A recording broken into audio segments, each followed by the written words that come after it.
Naglagay ako ng battery pack. Sayang yung footage.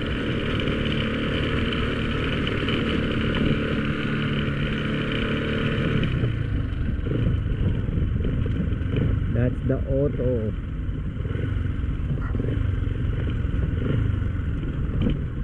So ayan, kung gusto niyo ng mild 4x4 action,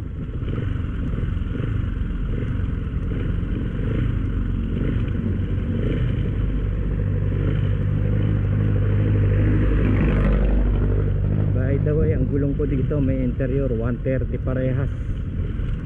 Wala akong balak mag vulcanize dito. Pag ito ay nawalan na flat, tatakbo to kasi laki, malaki. So pag tinignan niya, pababa pa rin, pababa pa rin. Sabihin maganda talaga malagyan ng tubig, no?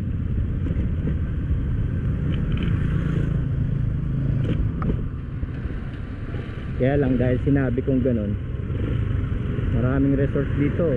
Ayan o, saan ka magpunta. Ayan o, Camp Out. Maraming resort.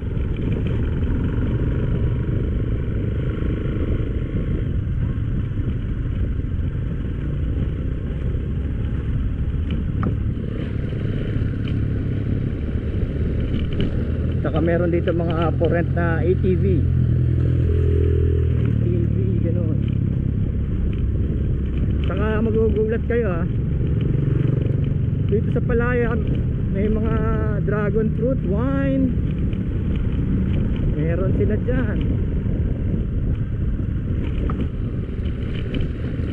Kaya magugulat kayo, meron ditong yung Lalamove, pinapipick up yung yung mga wine dito. Ito sinasabi sa inyo. Ayan, biglang naging semento ulit.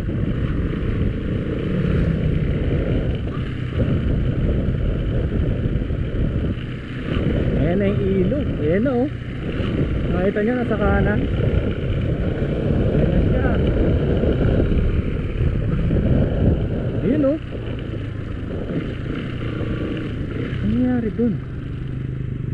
Nabalahaw yung isang ayun o, nabalahaw yung Isuzu.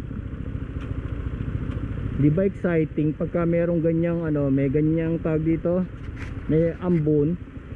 Ganyan na nangyayari sa mga sasakyan. Imagine mo na lang sa mga motor. Pwede nga maligo.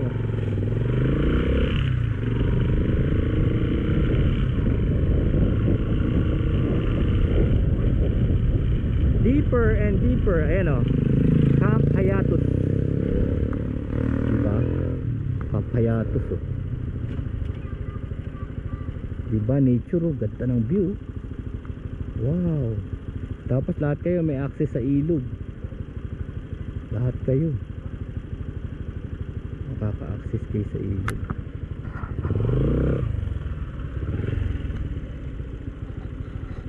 Ayan, Kayabu. Nandito tayo sa Kayabu, Tanay. Camp Hayatus.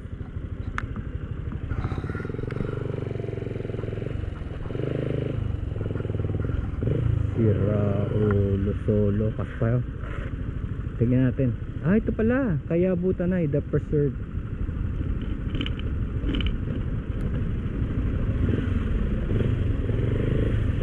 Ayun.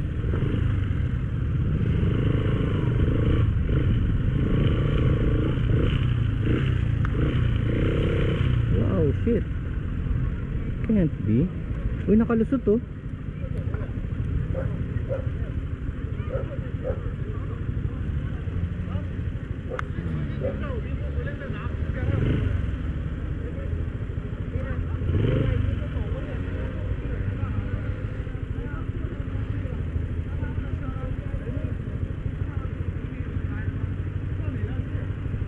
So Camp Hayatus is over there.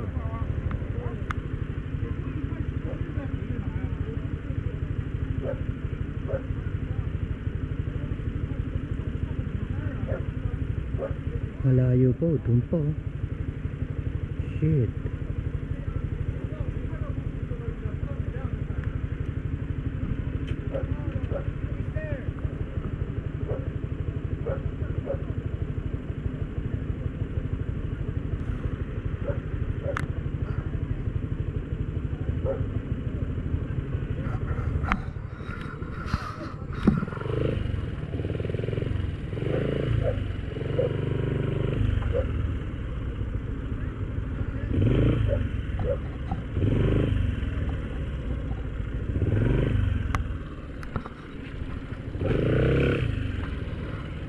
May makahiya oh. May tension.